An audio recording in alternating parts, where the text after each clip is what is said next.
नमस्कार, आप देख रहे हैं सुनिए सरकार। मैं अभिसार शर्मा। कार्यक्रम का नाम सुनिए सरकार है। अमूमन मैं सरकार से सवाल पूछता हूं, मगर कांग्रेस के अंदर जिस तरह का घटनाक्रम चल रहा है ना, यकीन मानिए वो किसी थ्रिलर फिल्म से कम नहीं है। और इसमें किरदार मीडिया का भी दिखाई दे रहा है, भारतीय जनता पार्टी का भी नाम घसीटा जा रहा है और न जाने क्या क्या हो रहा है। सबसे पहले मैं आपको बताता हूं कि बवाल हुआ क्यों। CWC की बैठक में कांग्रेस अध्यक्ष सोनिया गांधी कहती हैं कि अब मैं अपने पद से इस्तीफा देना चाहती हूं और अब इस बागडोर को आगे संभाला जाए। मगर बवाल तब होता है जब मीडिया में अचानक ये खबर आती है कि राहुल गांधी नाराज हैं और उन्होंने पार्टी के कुछ नेताओं पर बीजेपी के साथ मिलीभगत करके चिट्ठी लिखने का आरोप लगाया है। खबर आती है ANI न्यूज एजेंसी की तरफ से। सबसे पहले ANI पर आती है खबर, और खबर क्या आपके सामने। Rahul Gandhi says this, writing a letter to Sonia Gandhi for reforms in party leadership was done in collusion with BJP sources। कौन ANI? ANI एक समाचार एजेंसी है। ये वही ANI है जिसके संपादक के बारे में राहुल गांधी ने एक शब्द का इस्तेमाल किया था, प्लायबल जर्नलिस्ट, यानी कि वो पत्रकार जिसे आप अपने हिसाब से टटोल मटोल सकते हैं, ढाल सकते हैं, समझा सकते हैं। और इसको लेके बहुत बड़ा बवाल हुआ था। तो खबर आती है ANI में, मगर उसके तुरंत बाद क्या होता है कि कपिल सिब्बल सामने आ जाते हैं। कपिल सिब्बल क्या कहते हैं आपकी स्क्रीन पर। Rahul Gandhi says we are colluding with BJP, succeeded in Rajasthan high court defending the Congress party, defending party in Manipur to bring down BJP government. Last 30 years have never made a statement in favor of BJP on any issue. Yet we are colluding with the BJP. Kapil Sibal यहां क्या कह रहे हैं कि मैंने राजस्थान में party को defend किया, यही नहीं मणिपुर में भारतीय जनता पार्टी को, सरकार को गिराने का काम किया, और पिछले 30 साल से मैंने आज तक बीजेपी के पक्ष में बयान नहीं दिया, और मुझे यह कहा जा रहा है कि मैं बीजेपी के साथ सांठगांठ कर रहा हूं। उसके बाद दो चीजें सामने उभर कर आती हैं। सबसे पहले पार्टी नेता रणदीप सुरजेवाला ट्वीट करते हैं इसके जवाब में कि आप भ्रमित मत होइए, जो झूठा प्रचार किया जा रहा है। इस ट्वीट के जरिए रणदीप सुरजेवाला उनको यह बताते हैं कि हमारा लक्ष्य है मोदी सरकार की ज्यादतियों को लड़ना, लिहाजा झूठी खबरों से आप भ्रमित मत होइए। बाद में एक और नाटकीय मोड़ होता है। CWC के बीचों बीच राहुल गांधी कपिल सिब्बल को कॉल करते हैं, और उसके बाद कपिल सिब्बल अपना ट्वीट डिलीट कर देते हैं और ये ट्वीट करते हैं जो आपकी स्क्रीन पर है, जिसमें कपिल सिब्बल कहते हैं कि मेरी राहुल गांधी के साथ बात हो गई है, दूध का दूध और पानी का पानी हो गया है, इसलिए मैंने अपने पिछले ट्वीट को डिलीट कर दिया। अब यहां पर बवाल हो जाता है दोस्तों। अचानक मीडिया का एक बहुत बड़ा धड़ा यह कहता है कि आप हमें क्यों झूठा साबित कर रहे हैं। तो हमें यह बताया गया था सूत्रों के हवाले से कि राहुल गांधी ने बात कही थी। सभी न्यूज चैनल्स चढ़ जाते हैं, आज तक ANI तो चढ़ ही गया होता है, ABP न्यूज, और यही नहीं NDTV भी। आपके स्क्रीन पर यह है NDTV की खबर। NDTV भी यह कह रहा है कि राहुल गांधी ने कहा था कि कुछ लोग भारतीय जनता पार्टी की मिलीभगत के चलते इस तरह के खत लिख रहे हैं, वो भी ऐसे वक्त जब मध्य प्रदेश में हमारी सरकार चले गई, राजस्थान में मुश्किल हालात हैं और कांग्रेस अध्यक्ष सोनिया गांधी की सेहत खराब है। और अपनी बात को पुख्ता साबित करने के लिए वो लोग इस बात का जिक्र करते हैं कि इस शख्स गुलाम नबी आजाद ने फिर इस्तीफे की पेशकश क्यों की थी। क्योंकि यह बताया जाता है कि गुलाम नबी आजाद ने यह कहा था कि अगर आपको लगता है कि मैंने बीजेपी के कहने पर यह खत लिखा था तो मैं इस्तीफा देने को तैयार हूं। मगर फिर एक और नाटकीय मोड़ आता है। गुलाम नबी आजाद इस मुद्दे पर ट्वीट करते हैं, और वो ट्वीट आपके सामने है जो मैं आपको पढ़ के सुना रहा हूं। A section of the media is wrongly attributed that in CWC I told Shri Rahul Gandhi to prove that the letter written by us is in collusion with BJP. Let me make it very clear that Rahul Gandhi has neither in CWC nor outside said that this letter was written at the behest of BJP. यहां पर गुलाम नबी आजाद स्पष्ट कर रहे हैं कि राहुल गांधी ने ऐसी कोई बात नहीं कही। क्या कहा उन्होंने, मैं आपको पढ़ के सुनाना चाहता हूं हिंदी में उसका तर्जुमा। कुछ कांग्रेसी नेताओं ने कल लिखा था कि हम ये सब बीजेपी के कहने पर कर रहे हैं। मैंने इसी संदर्भ में कहा था कि सीडब्ल्यूसी के बाहर कुछ कांग्रेसी कह रहे हैं कि हम ये सब बीजेपी के कहने पर कर रहे हैं। सीडब्ल्यूसी की बैठक में मैंने कहा कि अगर ये सच साबित हुआ तो मैं इस्तीफा दे दूंगा। गुलाम नबी आजाद आगे कहते हैं, राहुल गांधी ने कभी नहीं कहा कि वो चिट्ठी बीजेपी के कहने पर हमने लिखी थी।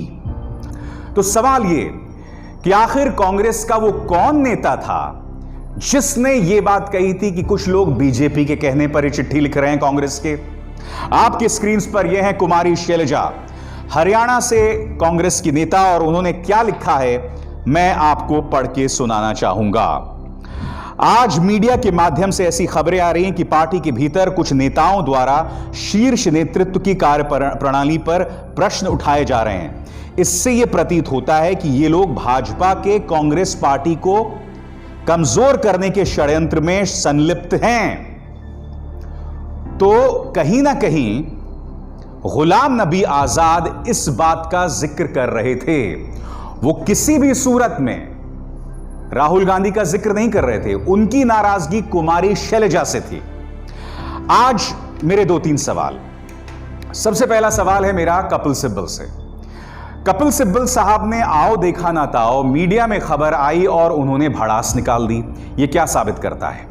यह साबित करता है कि पार्टी के अंदर आत्मविश्वास की कमी है, पार्टी के अंदर विश्वास की कमी है। यानी कि आपको मीडिया में खबर दिखाई दी, आपने बोल दिया। यह कहीं ना कहीं बतलाती कि कांग्रेस में इस वक्त एक बहुत बड़ी समस्या चल रही है। यही नहीं, बात यह भी कि अगर गुलाम नबी आजाद और कुमार शैलजा में इस तरह का तनाव चल रहा है तो मैं आपसे पूछना चाहता हूं, गुलाम नबी आजाद तो बहुत सीनियर नेता हैं, कुमार शैलजा जो हैं वो भी हरियाणा की वरिष्ठ नेता हैं, तो इससे पता चल रहा है कि पार्टी में ऑल इज नॉट वेल। मगर यह भी सच है कि इस मामले में मीडिया ने भी एक अहम किरदार निभाया इस मामले को इस स्तर तक लाने के लिए। मगर आज मैं कुछ और सवाल पूछना चाहता हूं कांग्रेस के नेतृत्व से। जिस तरह से राजस्थान के अंदर आपने सचिन पायलट से मुलाकात की, जिस तरह से उनको मनाया, और अब जिस तरह से गहलोत और सचिन पायलट अस्थायी तौर पर ही सही एक साथ आ गए हैं, क्या आप इस तरह की कोशिश मध्य प्रदेश में नहीं कर सकते थे? बताइए, क्या ये नहीं कर सकते थे राहुल गांधी कि वो कमलनाथ, ज्योतिरादित्य सिंधिया और दिग्विजय सिंह के साथ मिलकर इस मामले को सुलझाते? क्योंकि जहां तक मुझे पता चला है, राहुल गांधी ने एक अरसे तक मध्य प्रदेश के नेताओं से मुलाकात नहीं की थी और उसी का नतीजा यह हुआ कि मध्य प्रदेश में उनकी सरकार हाथ से चली गई। क्या यह सवाल संबोधित नहीं करना चाहिए था कांग्रेस आलाकमान को? और अगर नहीं किया तो आखिर क्यों नहीं किया? देखिए, आज मैं स्पष्ट कर दूं, कांग्रेस अध्यक्ष सोनिया गांधी ने इस्तीफे की पेशकश कर दी है। पार्टी के अभी भी कई नेता जैसे मनमोहन सिंह लगातार कह रहे हैं कि नहीं, आप इस वक्त अध्यक्ष बनी रहें। राहुल गांधी, प्रियंका गांधी वाड्रा, जब इनसे सवाल पूछा जाता है कि आप कमान संभालें तो ये कमान संभालने को तैयार नहीं है। राहुल गांधी जिम्मेदारी को नहीं लेना चाहते हैं, मगर वो इस वक्त कांग्रेस के सबसे लोकप्रिय नेता बने हुए हैं। मुझे ऐसा लगता है कि आप जिम्मेदारी नहीं लेना चाहते हो, मगर पर्दे के पीछे रहकर ताकत को संभालना चाहते हो, क्योंकि आप इस बात को बखूबी जानते हो कि अगर कोई गांधी परिवार से बाहर अध्यक्ष बना तो पार्टी कई मामलों में दो फाड़ हो जाएगी। इस वक्त पार्टी के तमाम नेता गांधी परिवार की तरफ देखते हैं और मुझे ऐसा लगता है कि कांग्रेस की इंटरनल पॉलिटिक्स को लेकर पूरी प्रक्रिया पारदर्शी होनी चाहिए। दोहरे मापदंड नहीं हो सकते हैं कि मुझे अध्यक्ष भी नहीं बनना है मगर पर्दे के पीछे रह के सबसे अहम, सबसे ताकतवर व्यक्ति भी रहना है। और अगर आप किसी बाहरी व्यक्ति को एक कमान दे रहे हैं तो आपको बतलाना होगा, आपको जतलाना होगा कि हमारा पूरा विश्वास इस शख्स के साथ है। आज जब इस मुद्दे को लेकर मीडिया में इतनी चर्चा हो रही है तो इसका एक और अर्थ है।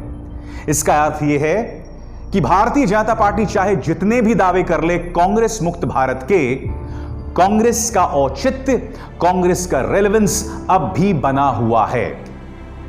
राहुल गांधी का जितना भी मजाक बीजेपी उड़ा ले, गोदी मीडिया उड़ा ले, उनका औचित्य अब भी बना हुआ है। क्योंकि यकीनन बतौर नेता विपक्ष उनमें काफी कमियां रही हैं और इसकी मैं आलोचना पहले करता रहा हूं, मगर जहां तक कोरोना बीमारी की बात हो, चीन के हमले की बात हो जिसमें उन्होंने अब भी हमारे जमीन पर कब्जा किया हुआ है, या फिर नौकरी की बात हो, अर्थव्यवस्था की बात हो, इन तीनों मुद्दों पर राहुल गांधी ने एक सार्थक विपक्ष की भूमिका निभाई है और उससे हम नहीं मुंह मोड़ सकते, उसे हम नहीं नकार सकते। इसलिए न सिर्फ कांग्रेस की बल्कि राहुल गांधी की भी जो अहमियत है वो भारतीय राजनीति में बनी हुई है। मगर राजनीति में कोई भी काम आधा अधूरा नहीं हो सकता।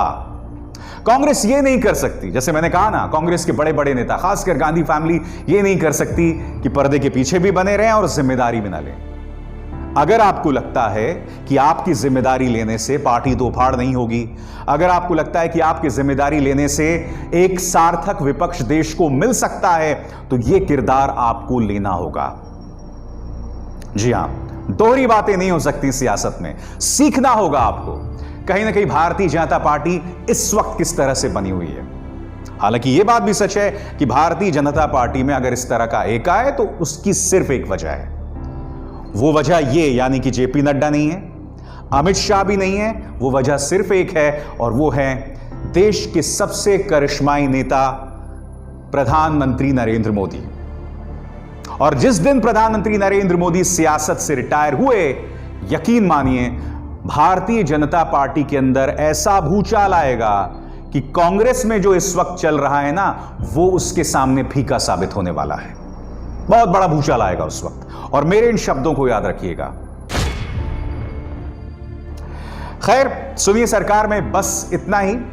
मैं आपके सामने इसी तरह से तमाम मुद्दे लेकर आता रहूंगा। आज हमने विपक्ष पर एक टिप्पणी की, मगर बहुत जरूरी है, क्योंकि देखिए अगर विपक्ष मजबूत नहीं होगा तो देश का लोकतंत्र मजबूत नहीं होगा। लिहाजा विपक्ष का मजबूत होना, उसमें अगर किसी तरह का असमंजस है, उसे दूर होना पड़ेगा।